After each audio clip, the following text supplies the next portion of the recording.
Welcome to They Mostly Potted at Night. Mostly, I am Salem, joined by my co-host Graveyard. Hello. This is episode 100. Yes, that's 100 of our weekly All Things Horror podcast.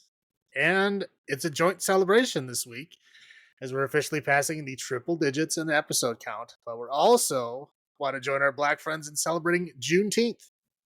So it's a dual celebration today, and we go back to a classic Blaxploitation film with Blacula from 1972. Yeah, and we keep it a little bit modern with the Blackening, which is actually a Juneteenth movie, or I should say, it happens on Juneteenth, so it's technically a Juneteenth holiday film. Yes, it came out Juneteenth 2023. Right. I don't know if there are any other. Well, I don't think there's any other horror Juneteenth movies. I don't think so. I think this might be the first one. There might be other Juneteenth movies, but I don't know of any horror ones. So we'll say it's the first one. I may be wrong, but that's what I'm saying. Juneteenth. I know I was ignorant of this up until a couple of years ago. But Juneteenth is basically the day when the last. Like, slavery had already been abolished, but there was still a lot of, plantations and slave owners that were making the slaves work as slaves simply because the slaves didn't know better. Right. If they don't tell you. Right, exactly. Like, you're a slave. Like, it's not like you could go to the store and buy a newspaper. Like, you don't know what's going on. So Juneteenth marks the day of when the last slaves that were still living as slaves were told that they were free. Yes, which was June 19th. I'm not sure the exact year, but I know it was right after the Civil War. But that was the whole meaning of it, and it's a modern, celebration of obviously slavery being no more, and Black people no longer being slaves, at least in the United States. So that's what it is. Again, up until a couple of years ago, I was like, it was the year that it first became a holiday, and I was a lot of fireworks that night. I'm like, man, I guess it's kind of close to 4th of July. Like, what's going on? Well, let's face it, where we live, fireworks start in June. Right. Yeah. I mean, it was, again, my neighbors at that time were shooting fireworks off like a month before, but it was a lot. It was a lot that night. Because I was actually driving on the highway and I've seen it shooting up all over. I'm like, what is going on? So I went home and I'm like, Googled, is there a holiday today? And you're like, yeah, it's Juneteenth. I'm like, oh. That's for all we know, it could have been the Cubs winning a game. Yeah, you never know with our neighbors. Right, that was my ignorance up until that point, but now I do understand it, and I will give it the respect that it deserves. How about that? Oh yeah, absolutely. So we're just doing 2 movies this week, but yeah, we're gonna go back into the past to what are the. Well, because Blaxploitation was, the first kind of, well, I'm not going to say the first, but the time period when a lot of Black people were basically making their own films. Because really the roles that they were being given at that time were like, generic gangster, whatever kind of goofy role that people wanted to put them in. And they wanted to make their own movies with their own protagonists, their own people that they could, relate to and represent them. So it was like, of course, they're doing the same kind of movies that everybody else was, action movies. Oh, yeah. Goofy stuff. So, but again, because they're being made by Black people for Black people, there's a lot of Black culture elements to it. It did cross, that line. Like, again, it was originally made, kind of like for that Black audience. But it really did cross over. It really did become pretty big at that time because they were making some fantastic movies. Oh, yeah. Fun movies. But anyway, Blacula was very early in the timeline. I think, because it really only started in like the very early 70s, so like 70, 71. Is I think when the very first ones came out. And so Blacula was 72, so it was very early in the Blaxploitation Which timeline. I believe they are going to be there's been rumors they're remaking Blacula. It's supposed to be this year. It might be next year now that's coming out. Which would be interesting to see how the modern take of it is. Right. Yeah, it'll be interesting to see what direction they go in. Yeah.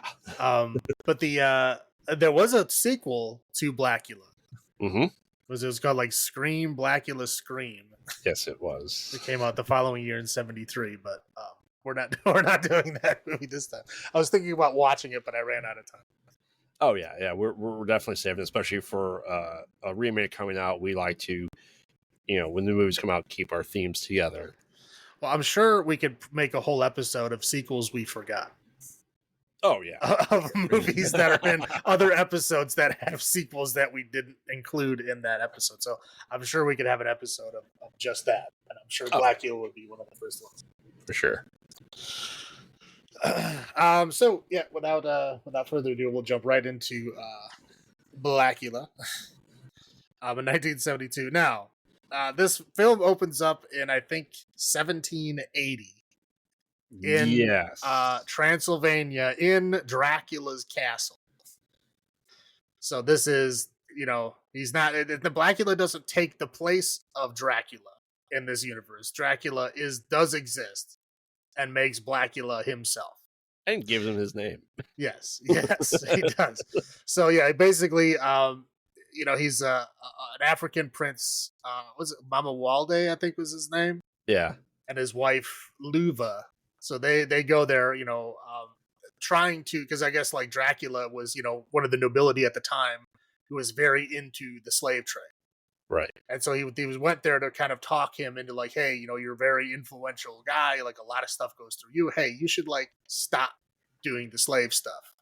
Yes. And Dracula was like, no, haha, basically like generic villain, right? And he just like attacks him. There's like a fight scene where he has his goons with ruffled shirts come in and beat up Mama Walde, and then he basically makes him into a vampire, and then he curses him because you came and badmouthed me in my own home, and accused me of or tried to make me lose money or whatever.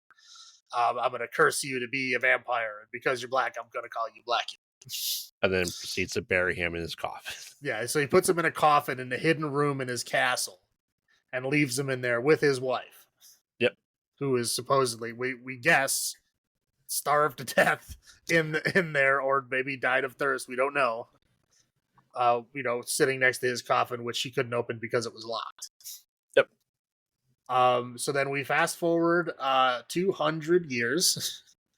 And there's two guys from Los Angeles in Dracula's castle in Transylvania, basically talking about how much money they're going to make from these antiques that they're going to sell back home.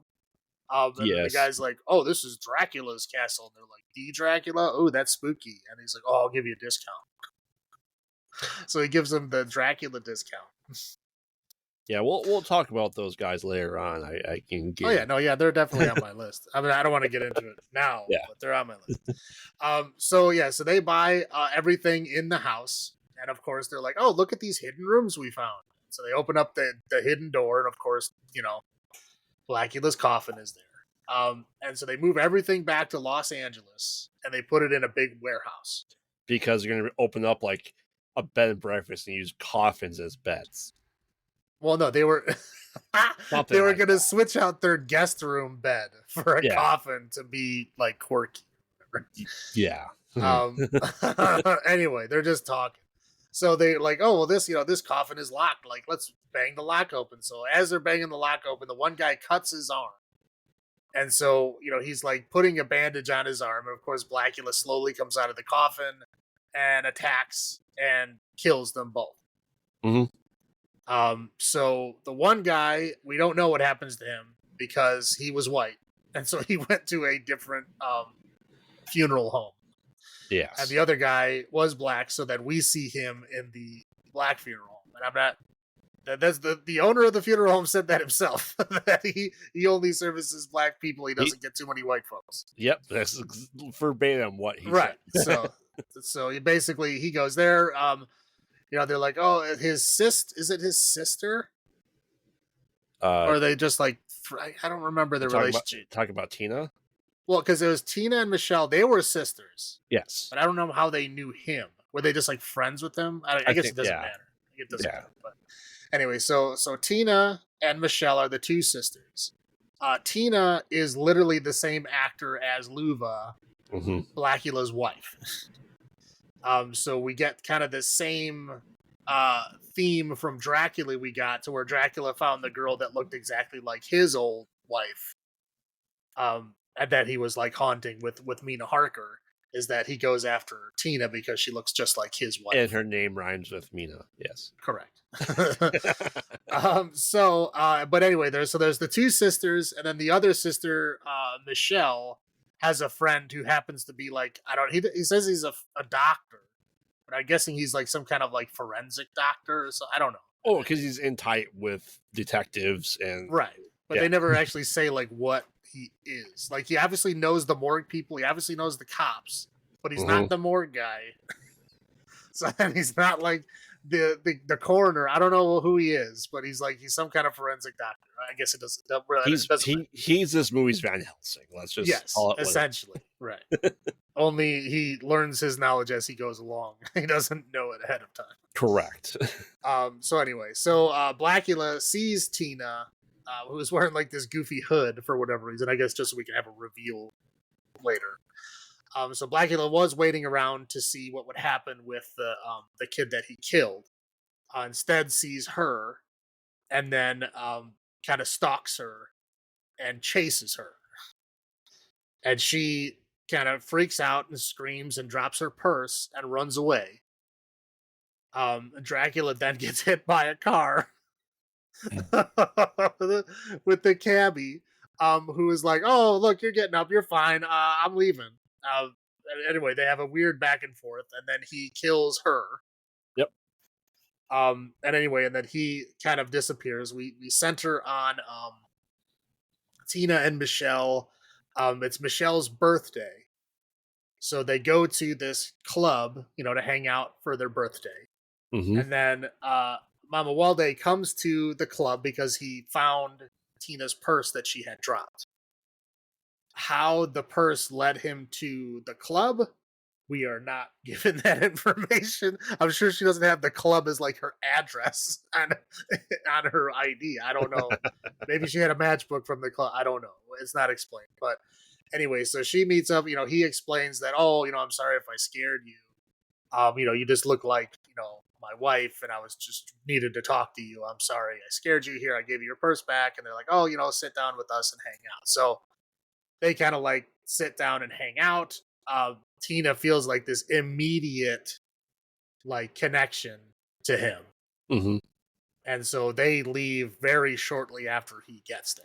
Oh, let's face it. It's because of the cape. It's because of the what? His cape. Oh, well, yeah. The cape commented on a lot in this yeah, it's 1972 in Los Angeles, and he's wearing a cape. Yeah. Yes, as well it should be talked about. The funny thing was he wasn't wearing the cape until afterwards. Mm-hmm. Like, he didn't go in the coffin with the cape from 1780. No, he came out of the coffin and then found the cape. So it was in the warehouse. So I guess it was like that was Dracula's cape. Sure. I mean, Dracula's dead in this time. Dracula does not make an appearance. He makes the appearance at the very beginning, and then he had been killed by Van Helsing years earlier. And so he doesn't show back up. Like, you figure maybe he'd come back as a villain. Nope. He does not come back. He did. Yeah. A racist Dracula does not come back. So anyway, so this lady comes up to take a picture of them. Blacula somehow knows that he's not going to show up in the picture, so he chases her home. She's developing the pictures at her home, which is like right next door to the club, apparently. He chases her in there, and she like develops the picture and sees that he doesn't show up in pictures. It shows Tina like with her arms around nothing. Right. And she goes, "Oh, that's strange," and then he kills her. So then like weird things start happening in that one, the boy's body disappears from the funeral. Because the doctor is like trying to figure out what happened. Because when he examines the body, he's like, "Oh, it looks like, it was drained of blood." Right. Like, have you started the embalming process? Like, no. Right. Yeah. So there's like weird stuff going on. He can't get access to the other white kid because, whatever, racial reasons in 1972, I'm sure. But whatever, like they deny his request to get access to his body. They deny his official request to exhume the body. Yeah. So he goes, well, we got to figure out what's going on. This is after. No, the cabbie lady is later on. Yes. So there was another one in there that he found, right? Or maybe not. Maybe it was the first one he found, the one he dug up. Yeah. Okay. So anyway, so he goes and officially digs up the other, the partner, the white one that he was denied access to. He digs him up. As soon as they open up the coffin, he like jumps out and attacks him. Yep. So they struggle back and forth, and he stabs him in the heart with a stake. It stakes him to the ground. Right. Yes. And so at this point, it's like, okay, now he knows there's a vampire on the loose. And so he gets all the occult books he can find. Right, yeah. So then he gets all these occult books and reads up, and now he's essentially Van Helsing. Now he knows everything there is to know about vampires. So he basically convinces his cop friend to help him by intentionally going to the morgue and defrosting the lady who was attacked, the cabbie lady who was attacked. So to show the cop guy that, yeah, she was dead and now she came back as a vampire. So we got the morgue guy with the horrible hook hand. I mean, it's literally a bandaged hand, like a gloved hand holding a hook. Yes. I don't know why they even bothered. It doesn't make any like narrative sense for him to have a hook hand. I don't know why he. Whatever. Maybe they had the hook hand laying around. I guess they're like, hey, you want a hook hand? Here you go. Yeah. Anyway, so they fight and kill that vampire, but now the cop, the chief cop guy is like convinced. Oh, I wouldn't have believed it. He's like, I know. That's why I made you see it. So now they're all on board. They need to find this vampire. It takes them like a whole, 5 minutes to figure out that it's Mama Waldo. Yeah. Because he's always around like, oh, let's go check out the lady that took his picture. Oh, look, she's dead. Look at these pictures. Oh, he's a vampire. He's the one. Yep. So they go to the club. He gets his line of, oh, would you like something to drink? Make mine a Bloody Mary. So then, they basically they don't like tell him, hey, I know you're a vampire, but like they kind of play like word, fencing back and forth, Well, as typical in Van Helsing versus Dracula. It's right. Like kind of like a battle of wits, right? Yeah. So they're like, okay, we got to figure out where he's coming from. We know he's in this area. They're like, okay, we got to canvass this area. What are all the buildings in this area? Because they find the other kid, who came back as a vampire, the one that was dead in the coffin. Mm-hmm. And they lose him, but they're like, okay, what's in this area? We need to figure it out. So they basically start reading off all the buildings in this whole neighborhood, and they like, oh, the warehouse. Oh yeah, the warehouse. That's when the first killings happened. That's where it's got to be. Which let's attack the warehouse. You would have thought immediately go where it all started. Right, you'd think so, but no. So they go and attack the warehouse, and like apparently they were busy because there's like 50 vampires in this place with the worst makeup imaginable. Yeah, and they're all fighting and setting them on fire. I don't know. Did they have was that holy water? So you would so it looked like it's a Molotov cocktail, but with holy water. Like it looked like old timey whale oil lamps. That's what it looked like, but they weren't lit in any way, nor was there any open flames nearby. But when they threw them, they immediately burst into flame, like a kerosene lamp. Yeah, right. But a kerosene lamp only does that if it's lit. Correct. These were not lit, so I was like, it had to be holy water. That's what I'm saying. But if it was holy water, why was it catching everything else on fire? Vampires. Maybe they didn't explain to the pyrotechnics guy what they were doing. I don't know. I was very confused. I'm like, is this supposed to be holy water or what is happening? Because I thought they said holy water, but I could be. Anyway, so a big, massive fight with all the vampires happens. They manage to take them all down. I think they lose all the cops except for the two main cop guys and the doctor. Well, we should also say that Blacula made Tina into a vampire because she was shot. Right. Yes. So she was killed, and so he brought her back to life as a vampire so that he could be with her forever. But then she gets immediately killed. Well, she gets killed in the next phase. Yeah. Because Blacula isn't in that warehouse. He figured out they were onto him, so he moved his coffin. That's right, yeah. So he wasn't in the warehouse. They killed all the rest of the vampires. So the only one left is Blacula and then Tina.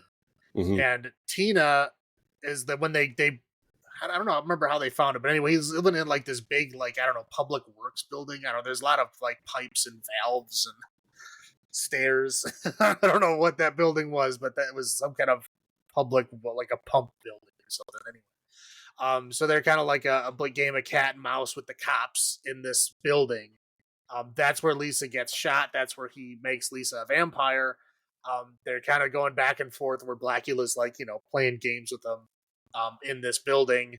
He kills a few of them. I think the doctor is the only one that's left at the end. Maybe the other cop is too, but the rest of the cops they brought with them. Yeah, his detective friend and this movie's Van Helsing, yes. Right. Or left. So anyway, at the very end, they back him into his coffin. They open up the coffin and stab blindly into the coffin, and it wasn't Blacula in the coffin, it was Tina. Yep. Who had become a vampire. Instantly. Right. So they killed Tina, and Blacula is all distraught. And so they go to fight Blacula, and he's like, no, that won't be necessary. And he just turns around and walks into the sunlight and kills himself. Yep. Because he has nothing to live for, because his wife and love is gone. Yes. And that's the movie. Mm-hmm. This is not my first time watching this movie. I've watched this movie a whole bunch of times. Me and a friend of mine used to watch all the old Blaxploitation movies because they were great. So I've watched this one. I've never watched the sequel though. I never watched the second one, but this one I have seen several times. But anyway, so I loved it then. I haven't seen it in a long time. It's been, I don't know, at least 20 years, probably even more since I've watched it. But it was great. It's not the kind of movie you can watch all the time. It's not a rewatch of once a year or anything. But once every 20 years is great. It was fun to watch. Within a 20-year gap in between. Again, it's not something I want to watch all the time, but I thought it was. It's fun. It's got its moments. Mm-hmm. It's got its bad moments, but it's definitely a product of its time. But it's still fun to see. Yeah. As we discussed earlier today, is if I watch this movie, I somehow purged it from my mind. But it's one of those movies that you seem to know so much about just because it's been talked about for now 52 years. Everyone seems to know the basic plot of it, so they don't actually see it. And that may have been the case for me growing up. I definitely heard of it. It's kind of in that, I wouldn't say mainstream horror, but it is a known movie, and for it being a product of its time, and it is a retelling of Dracula is really what it is. It's still fantastic though. When I watch it again, we'll get to that point, but it's just it was an interesting modern retelling of Dracula, because at this point in time, the only Draculas we had were the original Universal and then Hammer Horror, who was doing Dracula movies at the same time, but Dracula was never really present day. So it was interesting to see Dracula in this case Blacula in a present day thing, and not the Middle Ages. Right. I also thought it was interesting that they didn't just make their own, they didn't just change the backstory of Dracula to make him Blacula. Right. No, there was Dracula, and then he made Blacula, and then Blacula has his own story after that. Yeah. So I think that's just an interesting take on the vampire lore. Like I said, for my recollection, is the first modern day vampire movie set in modern times. I mean, not set back in the late 1600s, 1700s. So, do you want me to start with my highlights? Or do you want to go first? I'll do highlights first, then you can do your highs and lows. Okay. And then we'll come back to my lows. How about that? Sounds good. All right. So the highs, I would say the music in this movie is great. Mm-hmm. It's that old school 70s, chicka chicka chicka, kind of that rides the line between jazz, R&B, and funk, You know, Yep. if you've seen any movies in this decade, you know what that music is like. But it's fantastic in this movie. They even have like a couple of like dance numbers in the movie. Like when they're in the club, they literally like let them play the whole song and do their performance, and then they come back. Oh yeah. So that was great. I mean, I just pretty much all the way throughout was great. Like again, like the score is like, you know, big and loud. It's got a lot of big horns and stuff. Like it's definitely present, and it's interesting. It makes the movie interesting the whole way. Now, there is bizarrely in 1972 a healthy gay relationship in this movie. Right? I mean, the two interior designers that were in the castle buying everything for, you know, their antique shop back in LA are actually just like a normal couple. They don't act outrage. They're not like stereotypically outrageous. They're just, I mean, they're a little bit. I mean, I'm not going to say that they're, oh, you couldn't even tell that they were, you know, gay. No, I mean, they obviously play it up a little bit, but it was like a healthy relationship. They didn't act weird. They were like, you know, loving towards each other and everything, but it's odd to see that in 72, right? We'll get to the treatment of them though in the logo. Well, yeah, that's on the other side. I'm not talking about that. I'm not saying the entire portrayal of the gay community was great in this movie. No, I'm just saying that actual relationship as it's portrayed is actually pretty healthy and pretty interesting. For again 1972, and I guess we're in Pride Month, so there you go. We gotta, you know, be on the lookout. So I thought the actor that played Blacula, which is William Marshall, I mean, he has a perfect voice. I mean, he's got this like very deep, very powerful voice, and you can tell he was like a classically trained, like Shakespearean actor. Like he's got that very powerful voice. You know what I mean? He's very commanding presence. Oh, absolutely. And everybody else in this movie does not. So he is fantastic in this film, but everybody else is kind of not. But he is great for sure. He is fantastic. The Morgue guy, I know you'll talk about him as well too. I will. Elisha Cook Jr. is his name. I know him from he was in a ton of old film noir stuff. Like he actually played the villain in The Maltese Falcon. He was in, you know, like The Big Sleep and all that film noir stuff. And actually, when I was looking him up, he's the actor that was in the most film noir movies of all time. I think it was 21 that he was in. That's impressive. Right. And this is obviously way after the film noir timeline. And now he's kind of reduced to being a morgue attendant with a very bad hook hand. That's literally a gloved hand just holding a hook. It's very, very badly done. But it was interesting. And then the ending is like, it's a very weird, like noble end, right? He's just like, yeah, I don't need to take you guys with me. I have no reason to live. I'll see you later. I'm just going to go kill myself. And he just kind of walks off. Like he doesn't force them to fight him or anything. He just leaves, which is a rarity, right? Usually that's like, you know, especially if your wife is killed, like it's war, right? Oh, yeah. He's going to fight everybody. It's very odd that he just, you know, loses all his will to live and just walks into the sun. It's just an interesting thing. But that's it for my high points. You go ahead. I mean, I agree with right off the bat music. Number one, I think, for both of us for this movie. It is, like you said, everything you expect music to be from a 70s action movie, but with horror. You know, you talk about the walk shot and like you have the bonum dunum. like I not musically inclined in any way, shape, or form, but like it's a classic thing. You know, people would say, "Oh, that's bad porno music."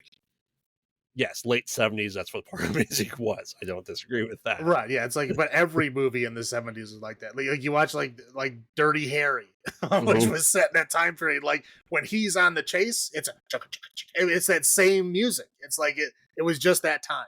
It's not porno music. It's like porn just happened to have its rise at the same time that music was popular to put in films. So there you go. Yeah. You know, I think it's interesting for it being 1972 and them still talking about that is talking about like, oh, we don't get any whites in this morgue. And it's interesting that it's explicitly laid out like that. it is really showing it like the time period of it, and still what the world was like, and it's a good time period piece of horror movie that is a societal thing, and we talk about a lot, that there's societal views and what people are afraid of in that point in time. So I think this movie encapsulates that really well. Yeah, well, I mean, you got to figure that. I mean, like the Civil Rights Act was like less than a decade before this movie came out. Yeah, like 6 years. Right. So I think it's really interesting to have that in there. I thought it was. I mean, it had to be on purpose to have a black cross. I don't know about that, but I know when that cross came out, I'm sitting there thinking like, interior Africa, 1780. I don't know if Christianity quite got there yet. Like, I don't think they would be like, if you were a prince of an African nation, I don't know if you would be Christian at that time. I could be wrong. I could be wrong. I don't know, but generally I was questioning. There's, as we talk about with vampire movies, is they change the lore up, and they very changed the lore in this. Like, I don't know if I've ever seen a vampire that can get frozen and de-thawed. I don't think I don't recall that ever seen that in any other vampire lore movie. And I found it very interesting.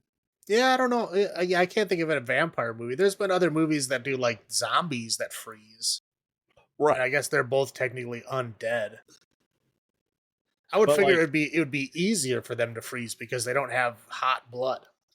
Right, but it's just like you never really thought of like unthawing a vampire. Right. Well, just like you never think that like vampire. Well, not in this film. Like they specifically show vampires breathing in this film, but it's a lot of like vampires are technically undead. They don't need to breathe, right? They don't need air. So like technically vampires could just like walk along the bottom of not the bottom of the ocean because the pressure would implode them, but like they could walk across a lake, like on the bottom of the lake. They don't need to breathe. Right. And cold didn't bother them in like 30 days of night. So it was probably a lot colder than 30 degrees in Alaska. Yeah, but I mean, if they keep moving and periodically keep themselves like thawed, they'll be all right. They just have to not freeze solid. Yeah, like I said, I don't recall it ever happening to a vampire. So I found that as just interesting lore addition.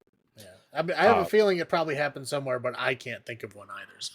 No, like before this, I don't think I've seen it since either. So, like I said, it is a retelling of Dracula, but with new characters that's an homage to the original story of Dracula, and I do appreciate that.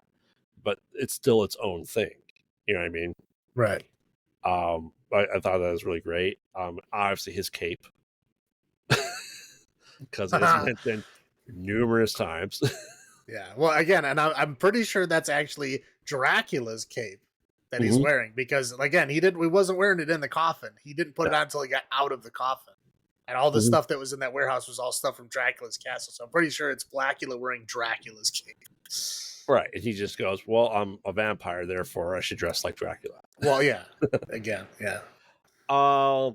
It is an interesting design to show him in his vampiric form of just wild eyebrows and facial hair.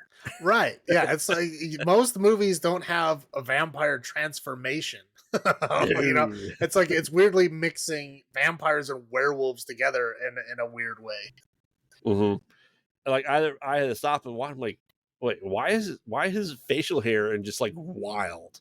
Like that didn't make sense. And I realized like, oh, that's their way of showing his, being able to hide amongst humans versus not caring. It's just wicked eyebrows.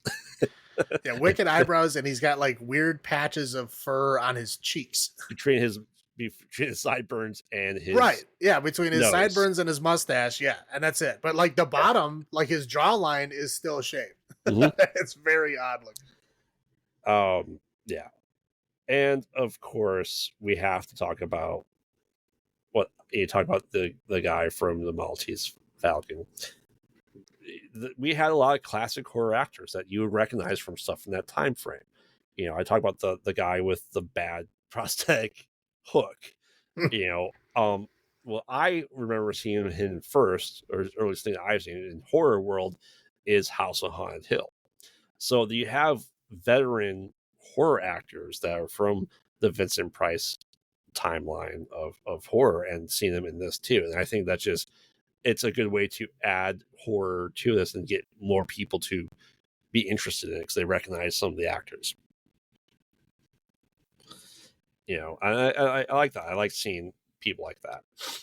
I will then roll into my low points of they talk about the gay couple at the beginning. They were not treated well in this movie.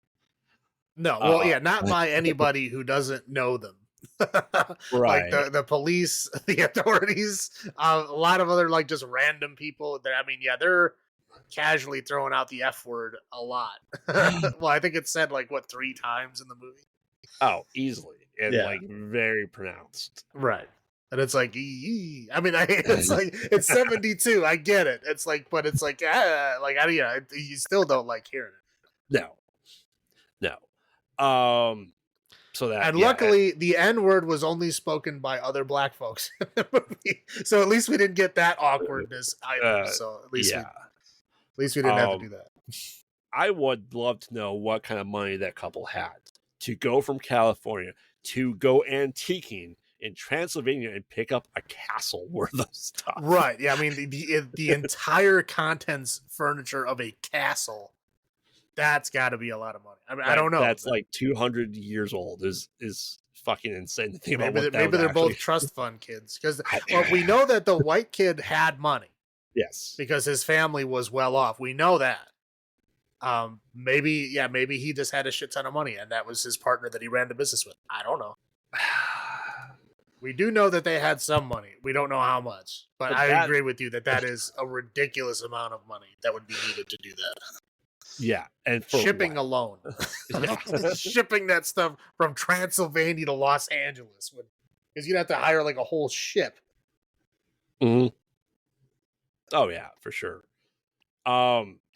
Which I guess is the idea of the demeanor, right? I think that's a way to get the idea. I guess, but he didn't even wake up. His coffin was still locked when he got to LA. Right. The cabbie, when she is dying, the screaming, and when she's attacking, the screaming is just hurt me to my bone. She also weirdly got Bride of Frankenstein white streaks in her hair. Yes, and her scream is going, "Ee!" Okay, you can stop now at any point in time. But on that note of she's dead from the sunlight. How do you know? Well, she collapsed. Oh, I guess we don't have special effects to show what. Well, yeah, exactly. They don't have special effects. You saw the special spell. You saw the special effect they ended with. That, or they're going to do that twice? That's where all the money went for special effects. Exactly. We need a paper mache Blacula head. Yeah. But she died in the sunlight. How? Well, she's collapsed on the floor. Right? She's dead. Is she though? Really? I think you're easily fooled here, sir. Yeah. And the thing that gets me too is the special effects. When they're in the warehouse with the flashlights and they're shining at stuff, the flashlights aren't even on. Because it would ruin the lighting of the set. Right. I'm like, oh man, it's so dark. Is it though? Because it would probably be shining through the paper they made the back of the scene out of. I'm just yeah. Are there special effects?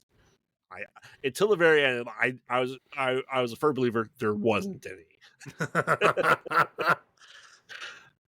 And like I said, the hook for the hand has that special effects. Why do it? Exactly. Like I'm saying, there was no narrative reason for him to have a hook hand, and it was so badly done. Why don't you just put the hook away? Yeah.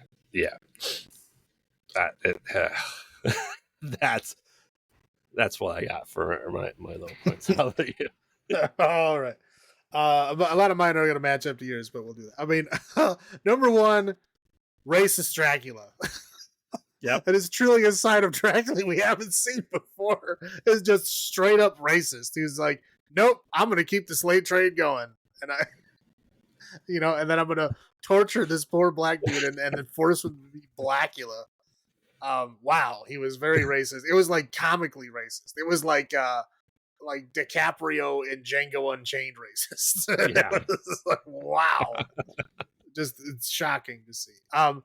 Any vampire that's not Blacula, their makeup is horrible. It's like they just put like green paint on their face. Sometimes they don't even bother. Mm-hmm. And they just like stick some, like plastic fangs that are like, oh man, the makeup was like the special effects of this movie were very, very, very bad. Yeah, so like when he changes into a vampire, the only thing that he gets hair on his cheeks and big goofy eyebrows, like that's ridiculous. I don't know. I think they were thinking of the Wolfman. Maybe they got confused. Now here's the thing that really confused me is that Blacula, he became a vampire, right? He did not know Dracula was a vampire. So correct. He did not have any prior vampire knowledge coming into this. Mm-hmm. He gets made into a vampire and literally immediately put into a coffin and locked up. And he is asleep from 1780 to 1972. Yeah. Okay, and he wakes up. He's not surprised at all about what he sees around him and cars and like the way people are dressed and the way the world is and like technology and shit. Like he's not fazed in any way. Correct. And he automatically knows all the vampire rules. Yep. Like, how would he possibly know that he would not show up in a picture? He's been a vampire at that point for like 48 hours. Oh, there's no cameras when he was made a vampire. Right, that's what I'm saying. Like, cameras didn't even exist at that time. Like, how would he know that? Again, even if he knew all the vampire rules at that time, he would not know about a camera in 1972 because he's been asleep for 200 years. I was just very confused. Like, how does he know all these rules? Like, he turns into a bat. Like, how does he know how to turn into a bat? He's been a vampire for, like, not even a week at this point. The only explanation I can have to that is the idea that in some lore of vampires that they get the knowledge of their masters. They won't explain the camera, but, like, the vampire things, maybe. Like a racial memory type of thing? Yeah. Yeah, sure. That's what we're gonna have to go with because otherwise it doesn't make any sense. Yeah. Yeah. So okay. I mean, the F word being thrown around was not great, especially during Pride Month that we're in. It's like we don't want to hear that. The hook hand we've already talked about, and I gotta say those bat effects. Wow. Like you see the bat effects in the opening credits of the film as like this goofy kind of animated little intro thing. Mm-hmm. That is literally what they do in the film. They just like use that. That's like what they use. It's just like there's like a rubber bat that they wiggle around and then it just like turns into a drawing. Like a black blob that wiggles around the screen. Hell yeah. Very bad. And it is hilarious. But that's all I got. So this week we are doing strange dudes out of 10 in honor of our good friend Big Skillet. Who is in this movie. He shows up twice and he has the same line both times. And it's right as Blacula, right as he sits down, Blacula leaves the table. And he goes, "That is one strange dude." And he says that twice. So, in honor of Big Skillet, we're doing strange dudes out of 10. So, you want to go first or you want me to go first? You'll go first. Okay. How many strange dudes out of 10 will you give 1972's Blacula? Like, is this a fantastic movie? No. It's most 1972 horror movies were not good. Let's be honest. Let alone very low budget horror movies from the 70s. Not necessarily good. But I mean, besides the derogatory terms that used in this movie that really date this movie, it's still a pretty solid movie. Like I said, they introduced lore and they stuck with it. They just didn't make Dracula black. They just had him make Blacula and name him. I curse you, and you should be further known as Blacula. Like, all right, dude. Again, he's very racist Dracula, yes. so makes it tracks. But it like I said, it is a movie that has made it into mainstream knowledge, which is good. Do I necessarily want to watch this again? Not particularly. You may be right with your once every 20 years. I may have watched this 25 years ago. I don't recall at this point in time. But I will give this 7 Strange Dudes out of 10 for what it was able to do. Yeah. Yeah, I agree. Is it a great film? No. The effects are not good. There's a lot of goofy things happening that are kind of unexplained and like I don't understand why this is happening this way. But the movie has a certain charm to it. I mean, it really does. Like Blacula is fucking fantastic in his role. Again, he's acting circles around everybody else in this film, but he is awesome in this film. I really do want to watch the sequel. I know it's not the same director or anything, but it is him. He plays Blacula again. Okay. I really just want to see him as Blacula again to see how that goes. But again, there's a lot of interesting, great things that I do like about this movie, and I think that a lot of them make up for the bad stuff in this movie. So I will give it, we'll say 7.5. 7.5 Strange Dudes out of 10. All right, that's fair. Like I said, I'm interested to watch the sequel now too. So I'm hoping that the remake of Blackula comes out later this year or next year, so we can revisit this movie along with like what Dr. Jekyll, Mr. Black. Yeah, no, yeah. There's a couple of them. Yeah, there's I know there's well, whatever. We'll get there. Yeah. But we also have the possibility of doing sequels we forgot as well, which we could do. We'll throw it. Well, it'll be in there somewhere. Yeah, we'll definitely get to it. So I'm excited. All right, so we have our second and final film for this week, which is the Blackening, which came out just last year, 2023. I'll let you take it away. Yeah, so I think it even takes place in 2023. So it was released on Juneteenth, like I said, of last year, and this movie is about that. It starts off with, I don't know if they ever said they're a couple. Did they say they're a couple, or they're just friends? Oh, they're a couple. They're a couple. So they were talking about touching genitalia. Oh, that's true. Yes.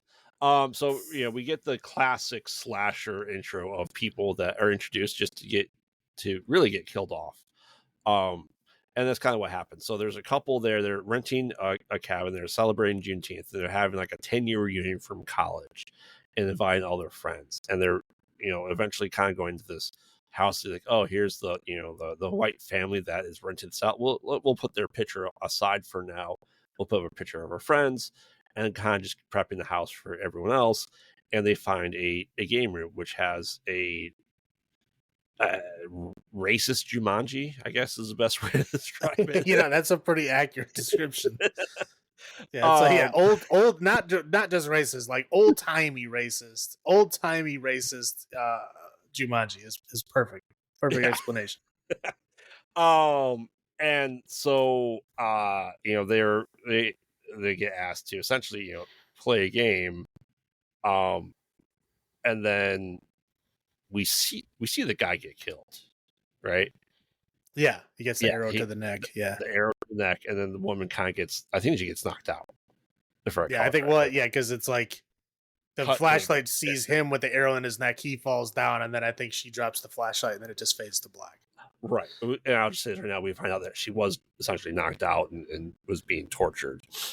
So anyway, then we get a cut to like the typical gas station slasher scene, like the creepy guys, and we get to meet them. One of them has is blind in one eye, and they just kind of stare at them like, oh, this is creepy. And we get to meet the rest of the cast. We get to meet Clifton, who's looking for a phone charger because all they have is iPhone charger, and he's got an Android. And the joke of, Android's inferior and stuff like that. Yeah, I don't appreciate that. I don't appreciate it either. Trust me, that's on my list somewhere. It's like, oh man, it was Quentin or Clifford, Clifton, you know. Oh yeah, who invited you? I don't know. I was just giving this fight. Oh, we gotta get out of here. These white folks are scaring us. They'd scare me too. They are the gas station attendants that you just. Well, see yeah, the dude's like 7 feet tall. He's like missing an eye. He's got this like a skin flap where an eye should be. Yeah, and he's not talking and staring at you menacingly yet. Like it's out from behind the counter. No one should be down the aisle. And we get to meet the rest of the people at the Airbnb and setting up. And they're just kind of going over like what their plans are. They're talking about like making King A, which is just like a bag of sugar, Kool-Aid, and vodka. Well, yeah. Well, it's somebody that doesn't understand. Like, yeah, Kool-Aid has sugar in it, but you have to measure the sugar. You can't just dump a bag of sugar in there. Like, it's not good. That doesn't work. The running joke is like, you didn't get cramps. Right. Not only is it bad, but he literally takes a sack of sugar and just starts dumping it into the Kool-Aid. Yeah. It's like, what is that? Like a 3-pound bag of sugar? And he put it in like a normal Kool-Aid pitcher. Yep. You're supposed to use a cup of sugar. Right. Like, I made a lot of Kool-Aid when I was a kid. It's 1 cup of sugar. 1 packet of Kool-Aid. You fill the rest of it with water. Yeah. So anyway, they start doing Molly, Adderall, and stuff like that. Well, eventually, Clifton and the other woman show up. They're like, "Oh, who are you, Clifton? I don't really remember who invited you. I got this invite, for what Morgan, I think her name was." Yeah, I think the other two was Morgan. I don't remember the dude's name, but yeah, her name was Morgan. They're like, oh, that's weird. And they talk about, all this stuff. And they're like, oh, we like to play games. We're celebrating Juneteenth, all this stuff, and just kind of catching up. One of the women, she broke up or had a boyfriend in college that cheated on her, and now they're back together. And her gay best friend's like, okay, this is ridiculous. And kind of just like, lack of a better word, reunion of a group of friends that really kind of lost touch a little bit, but not quite. And eventually they find their way into the game room where the door gets locked in. Racist Jumanji comes on with like, who clearly likes Jigsaw and has like a tape of like, scenes like, oh, if you don't play the game, Morgan will die. You have to answer correctly. If you get 10 questions correct, she will live. And they start asking, questions that are about Black history. Some of them they seem to get right away. Others they don't seem to. I kind of like the one about Friends. Name 5 Black. Right. It's like name 5 Black people on Friends, and like, was there any Black people on Friends? It's like, I mean, that's a good point. I didn't watch Friends, so I don't know. I have no idea if there were. Because the wife watches, I know the answer, but the correct answer was, I didn't watch that white people shit. They got it right. They got 5 Black people that were on the show, but yeah, the correct answer was, I don't watch it because it's a white show or something. Right. I do like the fact they asked to name a Black character to survive a horror movie, and they couldn't name one, which we could name some. I could name some. The problem is I don't know their names. I don't remember their names. I can name the movies and the characters. Like, I can describe them. I can't give you their names. Right. I mean, I'm pretty sure it's Omar Epps in the remake of House on the Hill, and he survived. So, or the guy from Nightmare on Elm Street, the Dream Warrior. Yep. I mean, he died in like the first 5 minutes of the following movie, but he did survive the one.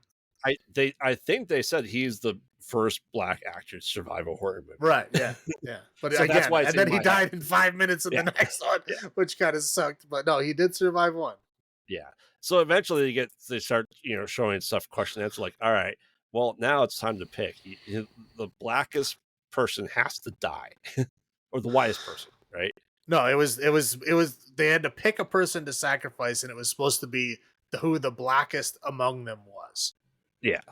And so they were like arguing who was blacker.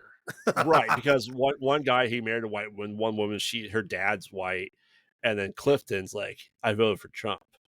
twice. like the other black dude was like, very dark skinned because he's like from Africa. Yeah, And they're like, you are definitely the blackest. right. And one the gay character says, "Well, I'm gay, so therefore that's close to being white." Right. Yeah. So they basically just decide on Clifton because they want to sacrifice him because he's not traditionally black. He's more of a nerdy guy. Right. He voted for Trump twice. And they even said that, like, well, that's why we picked you. So he goes like, all right, screw you guys. He goes out there, gets shot by an arrow, and they're like, okay, well, that's it. And they kind of see the TV screens, and they start like, okay, well, someone's unlocking the doors. We have to kind of get out, and like you're like, oh, we gotta don't you sit. We gotta split up. I'm like, no. So they split up to like, okay, he can't be in two places at once. Well, it turns out he can. So half of them go one way, half goes the other, and there's a guy's like, all right, he got shot with an arrow twice into the same hole.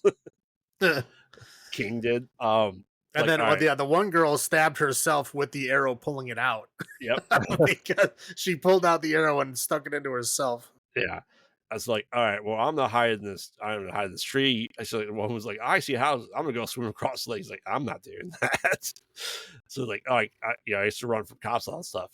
Can you climb the tree? Of course I can. And he couldn't. He needed a boost. The other group is just kind of like trying to figure out what's going on there. They investigate the house, like, oh, Morgan's in the basement. They find like a well, like, well, okay, what kind of creepy ass house is this? And they kind of just like eventually they get like hide in a vent, and they, after they're trying to fight a guy, they stab one guy in the foot with a knife. The other guy gets killed when he just jumped out of the tree and just gets like just brutally stabbed to death. Like, oh, he's dead. They pull off his mask, like, oh, it was the guy missing his eye from the gas station. Like, oh, that explains it. They look at his shoes, like, did he change his shoes? No, why? We stabbed him in the foot. Yeah. And the other group happens to get out, and they run into Dietrich Bader, who plays Forest Ranger White. Right. And he's like, it wasn't me. I found the mask here. I just happened to be here. You guys go in this car. I'll do it. Like, but we don't really trust him, dude. He's like, open up. He's out there. He's going to get us. Like, no, we don't trust you. And he gets shot in the neck. All right. Yes, it wasn't him. So anyway, there's just kind of a little bit more back and forth. Eventually they trap him and they just bash his head in with a vase. And it's the same white dude, but different. Like, oh, they're twins. And that was the picture in the photograph they put away at the beginning.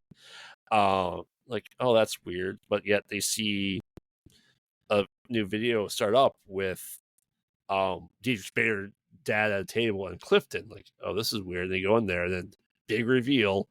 It was Clifton all along. Because 10 years ago he's invited to this party with them, and he just wanted to learn to play spades. And because he didn't know, they kept going like, oh, we're pulling a black card, you're not really black. And they're just like, you have to drink. And so he drank and ended up killing someone with his card. And they're like, yeah, I was put away for 4 years. It's like, oh, that's it for manslaughter? Yeah. Well, you're in my life, so I'm doing this stuff just to show you guys you don't know what you're talking about. It's like, you guys have to make a sacrifice. Who do you think is the blackest among you? And they're starting to fight again. But eventually they get the upper hand, and they do end up shooting him because when he got shot, it was all fake. And he said he had explosives rigged everywhere. So yeah, they just kind of like ambush him, knock him to the well. They end, like, we have maybe a cliffhanger of Clifton maybe still being alive. And there's this kind of ended with like, hey, what should we do? There's a couple people dead. Should we call the cops? They just like, nah, we'll call the fire department. Fire department comes and just sprays them with hoses. End of movie. Like I said, a lot of typical slasher stuff in there. I know for me, this wasn't the first time for me watching. I did watch it last year when it came out. And I thought it still held up. It's only been a year, but I thought it held up pretty well for what it was. And we'll get into our highs and lows here. But for me, I like comedy and horror sometimes and cheesiness. And this movie definitely has it. It has these slasher tropes being called out and then talked about. To me, it's like the same vein of the Wayans brothers and their comedy in horror movies. And I really do appreciate it for that. I enjoyed the movie a lot. But this is, I believe, your first time watching it, correct? That is correct. So what were your first thoughts on this? Yeah, I mean, it's interesting the way that they kind of played the stereotypes around. So where they kind of pushed some up, but they kind of subverted others. Yeah. I mean, it was fun. I think it was well done. It was done kind of like a tongue in cheek with a lot of stuff, with horror, with classic, black humor stuff. I mean, it was all kind of all over the place, but I think it was fun. It was kind of well stitched together, I thought. It was, but yeah, it's an interesting. Yeah, I didn't hate it. Okay, that's good. So I'll do my highlights first. First and foremost, I love Dietrich Bader in everything he does. He could have the smallest role possible, and he steals the scene to me in everything he's in. But he's one of the good ones. Yes. If he gets invited to the cookout, he would be honored, but he wouldn't actually go because he didn't want to ruin their black togetherness with his whiteness. And they thought that's a fantastic answer. It is. It is a good answer. You'd be honored that they would invite him, yeah, but it's like, hey, you guys have your party cookout. You don't need me to watch over your shoulder if you're going to offend me or not say certain things because I'm here. But yeah, great answer. And quite honestly, the first time I watched it, I'm like, it's Dietrich Bader. It's a decently named person people would recognize. Like it seems like he's set up to seemingly be the killer. Right. Well, yeah. I wouldn't say people know him by name, but they definitely know his face. Oh yeah, he's definitely a character that you've seen him in other things. Right, and he kind of is in that spot. Like, okay, he's known enough to potentially be the killer because usually it's known people, right? Right. It's like always when you watch a TV show, like a crime show or cop show, like guest starring this person. Well, yeah, they're the killer. We already know that because they're the guest star, and they're not going to be around forever. But so I've loved him since Drew Carey show. I think he's fantastic. Everything he does. On top of that, I do enjoy, like I said, the comedy of this. I think the comedy was on point. It wasn't nowhere near as cheesy as scary movies. Right? Was it a parody of a slasher? It was, but there were still elements that made it good. There's still the twist that you didn't see coming. You know what I mean? And I appreciate it for that. I do enjoy the comedy. It's not, you have one guy who likes to get high or do an Adderall or Molly, but it's not like the entire character. It's not the entire joke, the only comedy throughout the entire movie. And I do appreciate that. I do like I said, the homages to horror movies, to all the slashes come before it. And in my head, and I was trying to think of this today, you always have the creepy gas station attendant, right? Has the killer ever been the gas station attendant? Texas Chainsaw. Yeah. I mean, he wasn't the main guy, but he was directly involved. Yeah. But you know what I mean? Like he was actively sending people to them and then joining them at the house later. That's true. To partake in eating the film. Like he might not have been killing them himself, but he was definitely a part of it.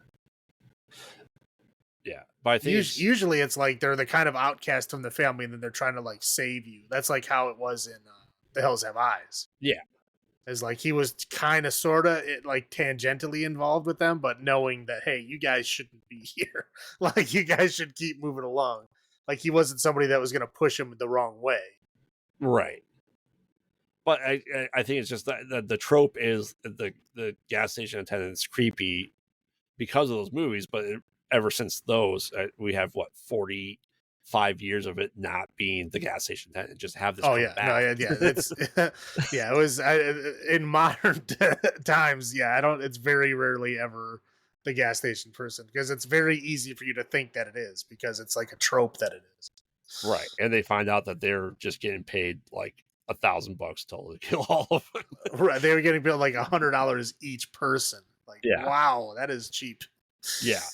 So, I mean, they definitely took a racist to get rednecks Right. and gave them money just to do it. So, which is interesting that Clifton being black, that they were willing to do that for so cheap and take direction from him. I think the actor that played Clifton did a fantastic job. You know what I mean? I think he portrayed the nerdiness really well. I think he portrayed just everything as a whole that you expect to be the geeky stereotype that is in horror movies and slashers, and then taking it kind of that modern twist of it. Yeah, people that are made fun of. It's that part's become a trope now, unfortunately, too. Like, you had someone picked on as a kid. Well, now you're in high school. Yeah, probably the killer.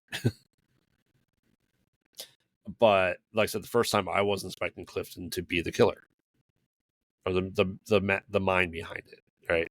No, I was thinking it at first, and I'm like, no, that's too easy. Right. I was like, no, they wouldn't do that to poor Clifton. No, yeah. The questions on the game, I thought were great questions. Yeah. There's one that I literally I had to stop the movie because I was laughing so hard. Which one was that? Well, when we get to mine. Okay. The first one. Like I said, the friend's question I thought was absolutely hysterical. I said the first, a black actor surviving the horror movie to name him, they couldn't think of one, and here they are, in the Blackening. Right. Well, I'll just say it now because we're on topic. So it was like,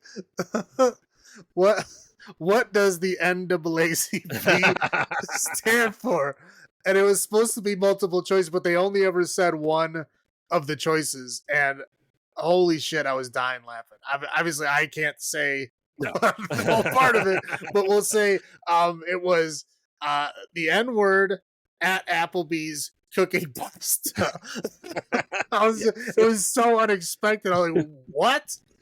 It was, oh man, I was dying laughing. So that had to be a multiple take thing just to make up stuff. I know, but I was just like, what? It just like shocked me. My brain just like clicked off for a second, and I just like started dying laughing. It was very unexpected and very funny.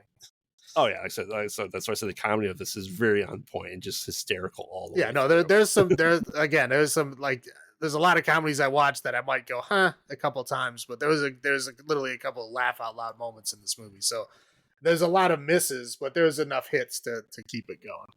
Yeah. That's what I got for my highs. What about you? My highs, I'm gonna say the NAACP joke was fantastic. I like the game concept of the movie, kind of trapping people in a room and forcing them to play a game.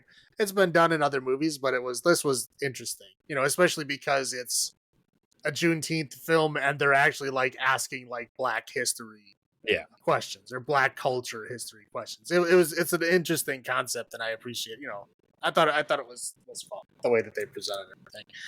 And I'll say like they were pretty heavy on some of the stereotypes, like some of the the things that you expect Black people to do in a movie, especially in a movie like this. And they do it, but they kept it fresh enough. They kept it shifting your perspective enough to where it was like they kept it interesting. You're still like on your toes the whole time because they were subverting a lot of those stereotypes. You know what I mean? Yeah. Like, some of them they're leaning into, some of them they're leaning into enough, and then they pull back, and then, just to show you that they're, they were all characters. They weren't like, no one was really one dimensional. Yeah. They were all like, they all showed a little bit more of themselves, they are the ones that, were, necessarily like the one guy was like supposedly a thug before. And he was like trying to grow as a person, but he still had a gun in his bag. He didn't carry it on him anymore, but he had a gun in his bag. So yes, he's growing as a person, but he's still, again, it's like we all are. We're all growing, right? It's hard to completely outgrow something. 10 years is very hard to completely change yourself, but you can definitely have a shift in perspective, and I think they showed that. It was, like I said, it was good. I appreciated the way that they kind of presented everybody. Mm-hmm. Good times. You want me to roll my low points? Yes. Okay, so every time somebody turned on a camera light or a flashlight, there was lens flares. And it wasn't just like a lens flare, it was the entire time the light was on. Oh, we're talking like across the screen. Right. It was like literally cutting the screen in half with lens flare. I'm like, okay, guys, like there are ways to do this to not literally blind the viewer with your lens flares. Come on now. Of course, the Android hate. I don't appreciate it. Yep. I know iPhone people love their Fisher Price phones, and that's great. I'm just saying, like, there are other choices out there, so get over your elitism. Yep. Just because it has an Apple on it and you're paying like 10 times as much as everybody else doesn't mean you get to be arrogant about it. Okay, rant over there. I would say the use of music in the fight scenes, I think, was poorly done. Like, as soon as like people square up, they go into like these bizarre hip hop like fight music that I don't feel like really fit there. Right. Like I really felt like they were just stretching to put some songs into the movie that they liked, not necessarily that fit in a fight scene. They just kind of like stuck them in there, and I thought they were like way too loud and not used correctly. It felt like kind of like a Zack Snyder inserting songs. Like he's terrible at music. I don't know what he's good at a lot of things, but he's terrible at putting music in things. Which is funny because he started as a music video director. Which is hilarious. Like I would say, have you ever seen the movie The Watchmen? Yeah.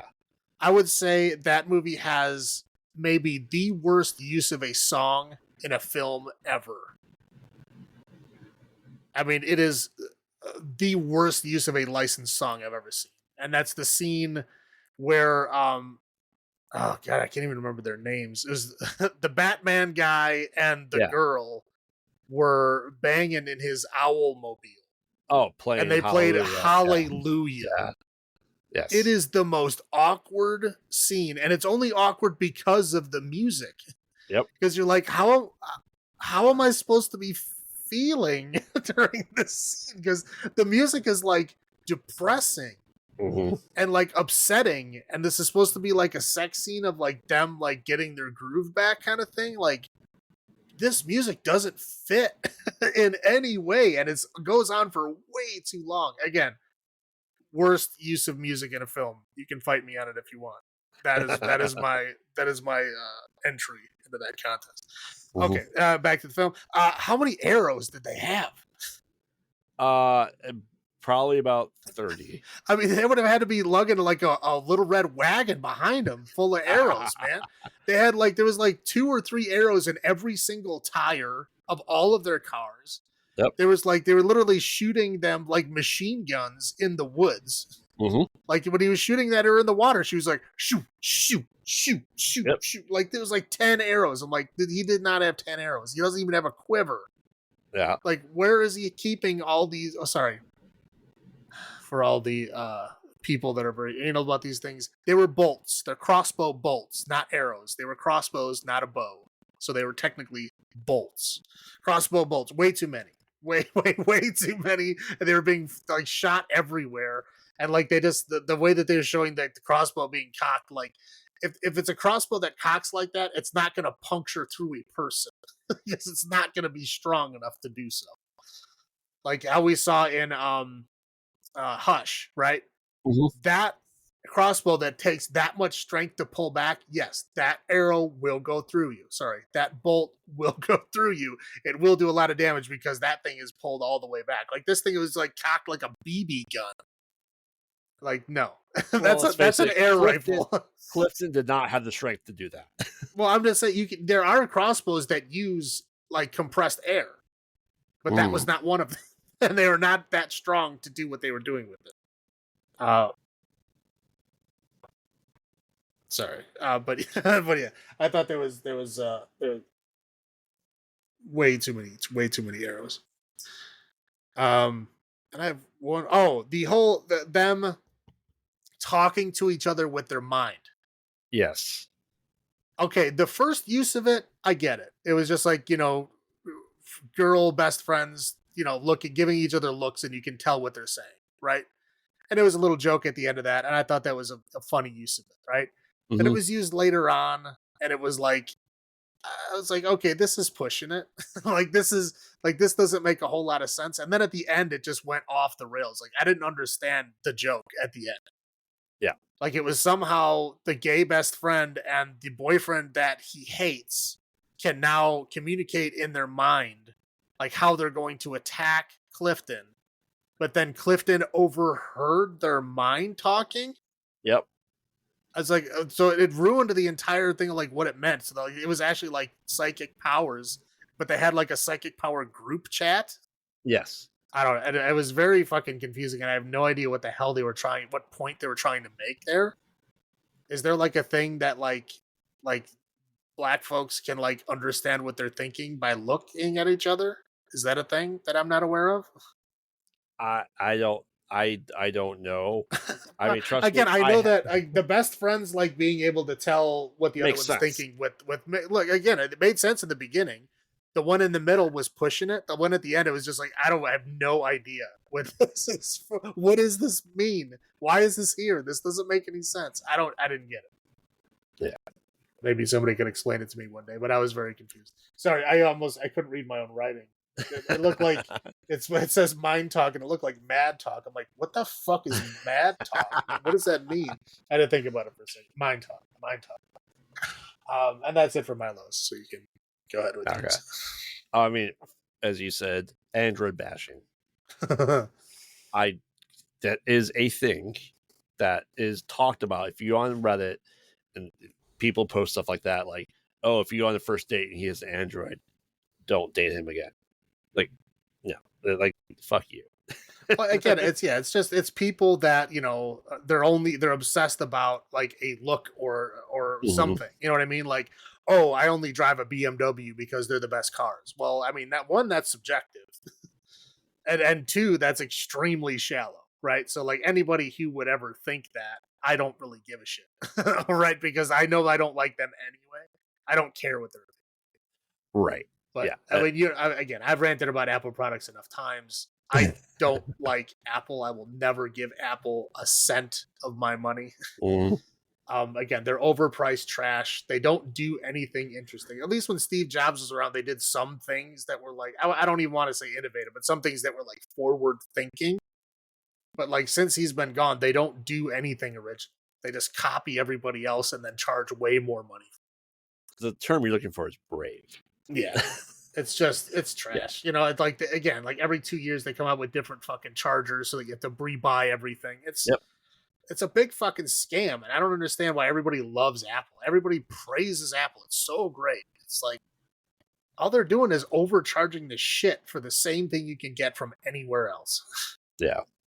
Whatever. That's why I just don't like Android bashing for the reasons that you just stated. So, yeah. You got me on another rant. Sorry. Yeah. Voting for Trump twice. The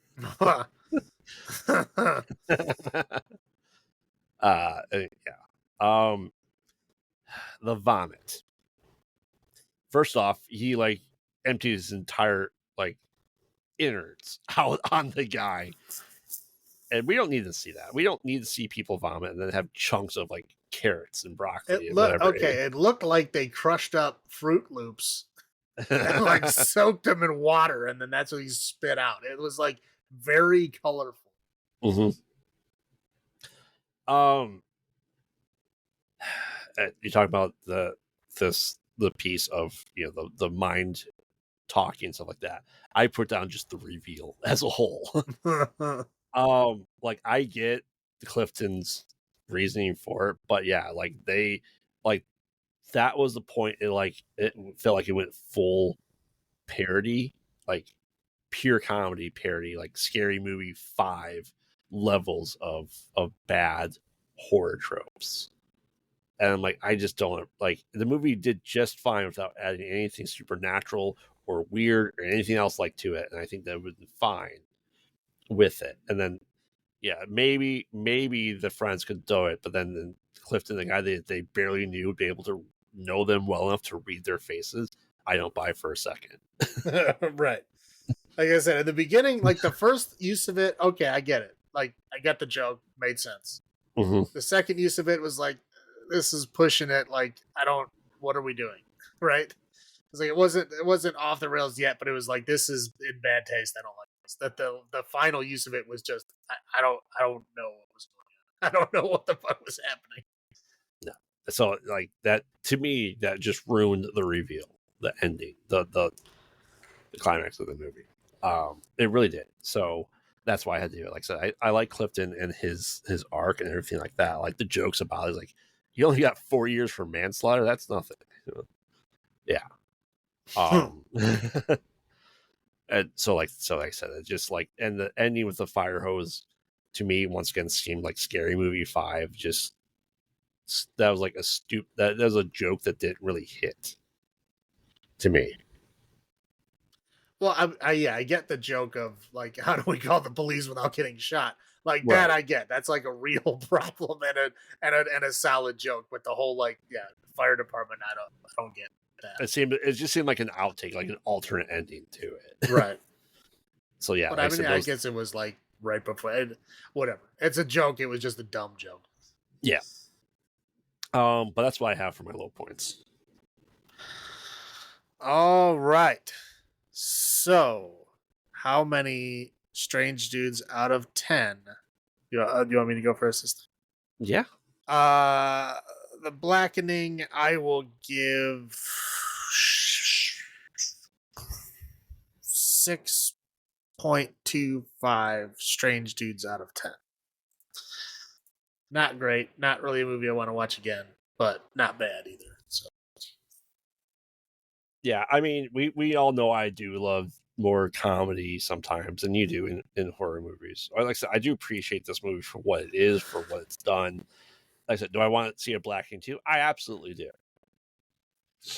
Like I said, I could watch this movie probably once a year and be okay with it. I mean, I have so far since it's been out. But it's a good thing just to kind of it's a slasher, which is typically mindless popcorn eating slasher, and I do enjoy it for that. I do enjoy this more than Blacula.